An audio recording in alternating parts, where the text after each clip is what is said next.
Hello கோட்டா bro. Hello அஜி time என்ன கதை? என்ன கதை? வாசி வாசி கோட்டா ப்ரோ. சொல்லாதே. என்ன இந்த 2 3 நாள் ஆளே காணும் கிடைக்கல.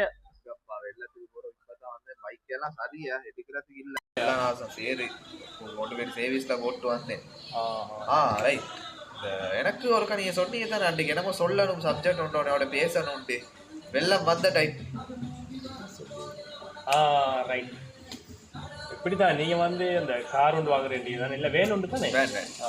இப்போ இப்படி தானே அந்த வேனெல்லாம் வாங்குற போய் வேலை நீங்கள் என்ன தருவா செய்யணும். இப்போ அதெல்லாம் குளித்து வந்து போய்ச்சிட்டு நீ கட்டாயம் வந்து வீட்டுக்கு ஒவ்வொரு போர்டை வாங்கி வச்சா நல்லா இருக்கும்னு நினைக்கிறேன். போர்டுனா தண்ணிக்கு மேலால போகும்போது பறந்து போயிடும். ஏன்னா எதிர்காலத்து கட்டாயம் ஒவ்வொரு வீட்டில் இருக்க வேண்டிய ஒரே பொருள் போர்டு. எப்படி போர்டு? எதிர்காலத்துக்கு வேணும் போர்டு. சல்லியை சேர்க்கிறேன் வாங்குறேன். பல மக்களுக்கு சொல்ல என்ன சரி சொல்ல விரும்புறீங்களா?